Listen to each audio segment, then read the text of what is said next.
Surely, if you are a football lover, you already know the Bosman case, and if not, here I tell you, this man who played in a team without significance, managed to change the rules of football, which marked a before and after in the sporting, economic and financial sphere.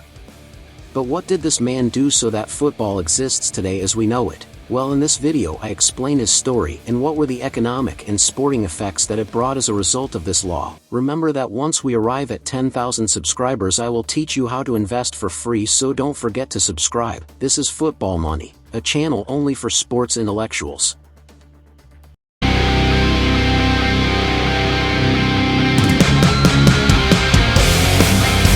Jean-Marc Bosman was a Belgian footballer who played as a midfielder for the club RFC de Liege in Belgium. In the late 1980s, his contract with RFC Liege came to an end, and he wanted to move to another club, Dunkirk, in France. However, RFC Liege refused to release him and demanded a transfer fee which Dunkirk was not willing to pay. Additionally, at the time there were restrictions in the Belgian league that limited the number of foreign players a team could have in its squad, making Bosman's move even more difficult. In 1995, the Court of Justice of the European Union issued its ruling in the Bosman case. The court decided in favor of Bosman, stating that the restrictions on the free movement of players were incompatible with EU laws. The ruling stated that players should be able to move freely at the end of their contracts without transfer fees, and that restrictions on foreign players were also invalid. The Bosman ruling had a revolutionary impact on European football. He removed restrictions on the number of foreign players and teams and allowed players to move freely at the end of their contracts. This drastically changed the dynamics of the transfer market and led to greater player mobility in Europe.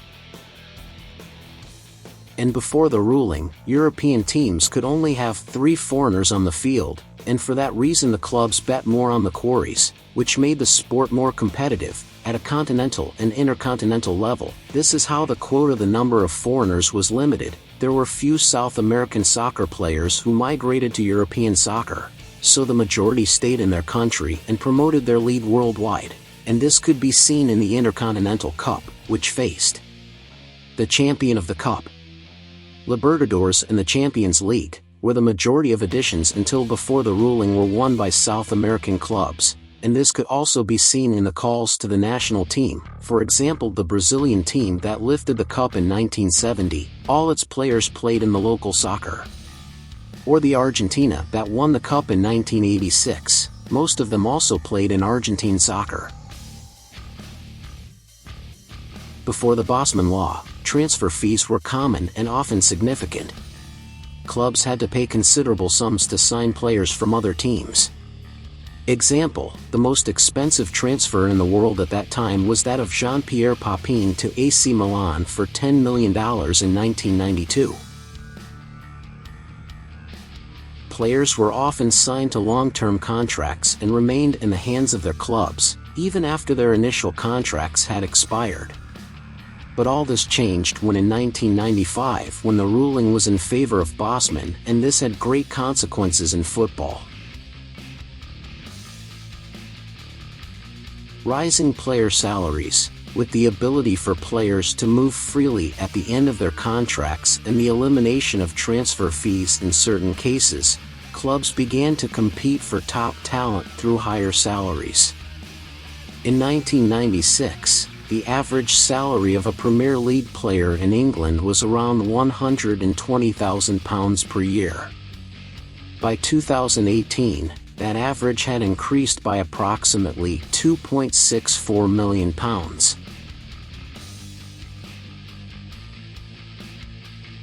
This benefits the richest clubs, because they can put together a very competitive squad, and have a greater chance of winning championships, and this little by little causes the identity of the clubs to be lost, since the richest clubs are the ones that have the most foreigners have in their squads, and this causes a loss of local talent. For example, in the Premier League more than 60% of their players are of foreign origin. And it also hurts small clubs. They could no longer rely on transfer fees to offset their income, and found it more difficult to retain their top players or compete in talent acquisition. Although some clubs have dedicated themselves to training talents and then selling them for large sums of money. Increased income from television rights.